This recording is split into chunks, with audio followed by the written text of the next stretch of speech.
Hello and welcome to this week's episode of Hoosier News Source. I'm Brianna Higgins. And I'm Katrina Nickel. This week we start off our show with Zoe Mintz live and in studio with the updates on this week's weather. Zoe? Thanks, Katrina. We will finally see a break in the rain and the beginning of chillier temperatures as a cold front moves through the area early Wednesday morning, and it will be pushing past east, luckily, by Wednesday afternoon. But you could see the extreme temperature gradient from our area. You could see 50 degrees in Indy, 52 degrees in Bloomington, all the way in Cincinnati, Ohio, 68 degrees on the other side of the cold front. So chillier temperatures definitely will be in store for us this weekend. And it looks like I said, the cold front will push east by the weekend, replaced by a high pressure system that will be moving into our area, bringing with it mild temperatures and sunny skies. Beautiful, beautiful weekend in store for us, so everyone go out and enjoy it. Friday, temperature 71 degrees, still pretty mild, not like what we've been seeing before. Definitely more of the fall temperatures. Low of 50 degrees. Saturday, 73 degrees, low of 48 degrees. The lows could even be lower, dipping down even into the low 40s as this cold front pushes past, because like I said, we are going to be seeing the beginning of real fall temperatures. Sunday, 76 degrees, low of 46 degrees. Not much of a chance of rain, but everyone must go out and enjoy this beautiful weekend and the final days of September, as Sunday is September 30th.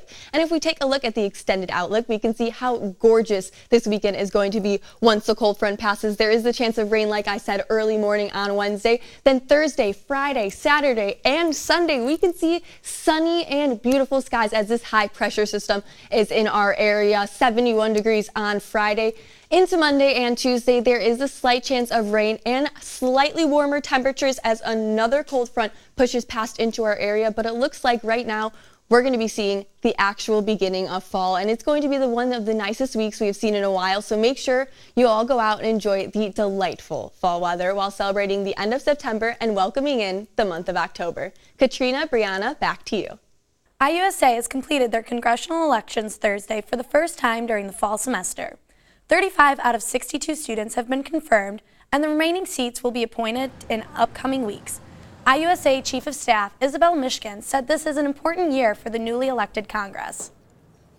I say this so sincerely. This is the best time to get involved in Congress, and definitely the past 4 or 5 years, because we have a lot of big plans for Congress. This Congress is going to be a foundational change maker for this organization. These foundational changes hoping to be completed include changing the name of IUSA, making changes to the Constitution, bylaws, and election code. For more information on how to get involved and fill the empty seats for Congress, visit iustudentgovernment.indiana.edu. Also, it is National Voter Registration Day. Register to vote by October 9th and go to the indianavoters.in.gov to find your polling place. Also, in political news, Bloomington residents are shining light on national issues throughout the community. Members of the Middleway House, along with other community groups, have been showing their solidarity for Supreme Court nominee Brett Kavanaugh's sexual assault accusers. With moments of silence and the sharing of stories, participants urged members of the community to get involved in voting and politics, regardless of political party. International enrollment is on the decline, but here at IU and nationally. Hoosier News Source reporter Andrew Limparski has more on what's leading to the change. This year, IU saw a 13% decrease in the enrollment of first-year international students. Nationwide, the number is down 4% from last year. So why aren't international students as eager to enroll here at IU and in the United States? International Admissions Director John Wilkerson provided some insight. The geopolitical climate is fluctuating right now, and that's not specific just to the U.S. Of course, within the U.S., there have been concerns expressed by international students about the U.S. as being welcoming. In addition to political and economic concerns, international students also express fears about their safety in America. Even my mom has. She always talked to me about so I know they have guns. I'm like, yeah. And she's like, do they carry them on campus? I'm like, no, that's illegal. We're asked about safety. That continues to be a concern expressed by international students, and specifically concerned about gun violence. In response to the recent decline in the number of international applicants, the Office of International Services is doing their best to make sure that prospective foreign students know that they're welcome and safe here at IU. As soon as the sentiment was kind of broadly made or expressed that perhaps the U.S. was not welcoming, we immediately engaged the campus, both at the administrative, the faculty, and the student level. The Office of International Services has participated in campaigns such as #YouAreWelcomeHere in hopes of expressing the welcoming environment of IU. They also hope to use their global alumni network to share the experiences of past international students with future students. For Hoosier News Source, I'm Andrew Lamparski. Since 2016, IU has seen a net loss of nearly 1,000 international students.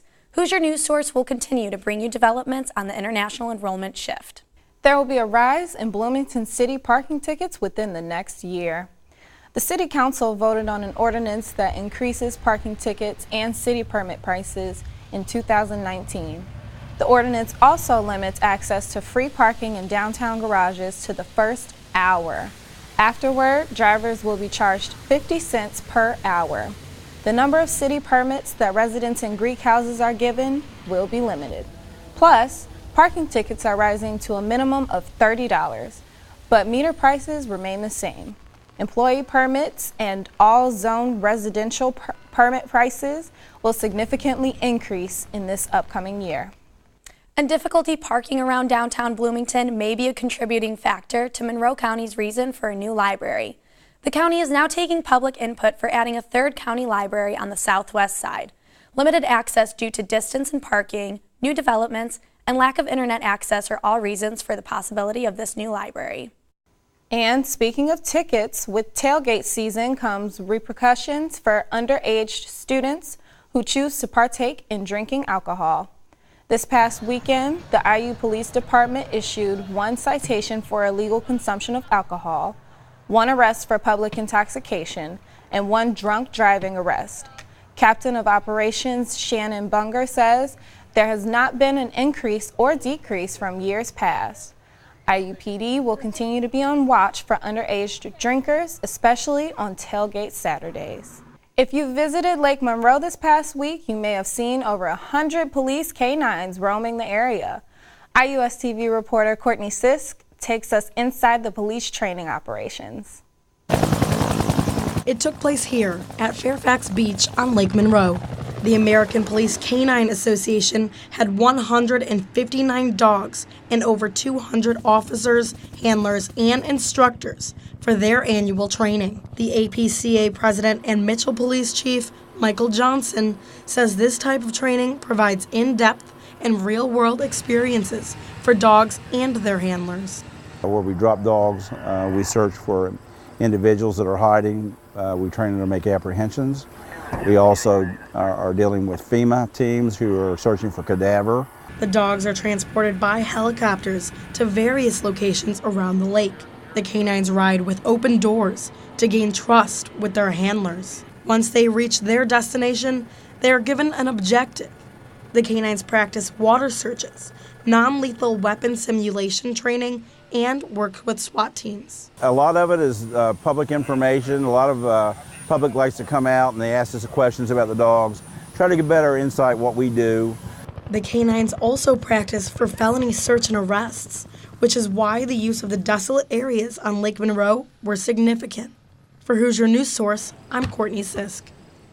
The APCA training was set up around the Four Winds Lakeside Inn and Marina's grounds. And bird is the word around town, but are the scooters safe? And are people using them correctly? This week, IU will release revised policy for scooter parking and usage. This comes as a safety concern for riding them on campus. The revised policy will likely put emphasis on the rules scooters must be parked at or near bike racks. The new policy will be posted on IU's policy website when implemented. Coming up, we will tell you how the Hoosiers did in sports this week. Plus, we're introducing a new international news segment. Find out what's going on around the world. These stories and more coming up. Stay with us.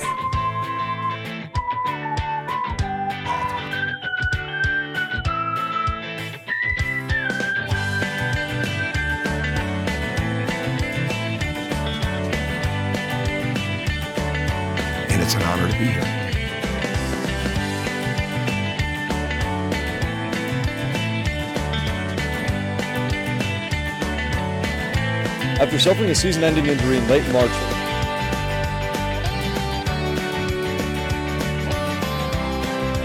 As you can see behind me.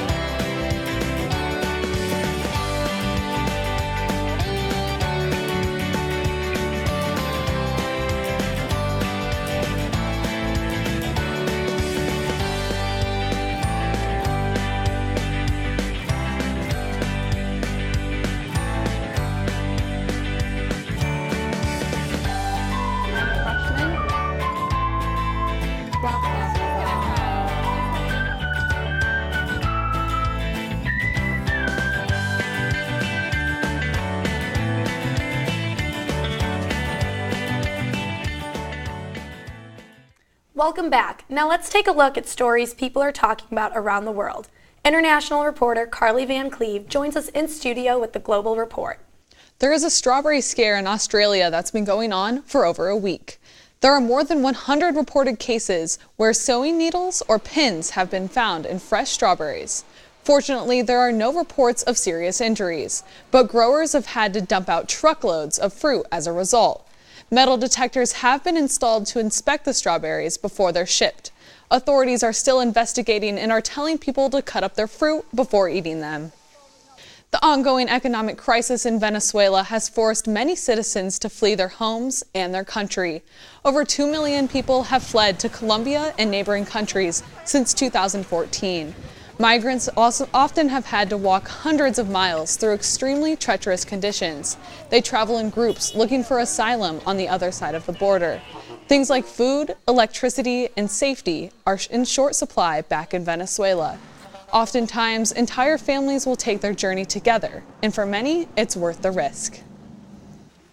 And more of your purchases will be affected by the latest economic battle between China and the U.S. The trade war escalates after President Trump announced tariffs on $200 billion worth of Chinese goods. The changes began yesterday, affecting products like network routers, desktop computers, vacuum cleaners, furniture, and machinery. Trump tweets, "China has been taking advantage of the United States on trade for many years." The announcement increases conflict between the world's two largest economies. Kelley School of International Business professor says this negatively affects consumers and the stock market. I feel that it's really going to hit U.S. consumers very hard. It's going to hit U.S. companies very hard. And in the worst case scenario, it could drive the global economy into a huge recession. The China tariffs are at 10% right now, but President Trump says they will go up to 25% by the end of the year. And that's all for the Global Report. Back to you guys. The Indiana Hoosiers were back in action this weekend. Here's IUS-TV sports reporter Joe Cantor with the updates. Thanks, Brianna. The IU women's soccer team was in action as they traveled to Lincoln to take on the Nebraska Cornhuskers.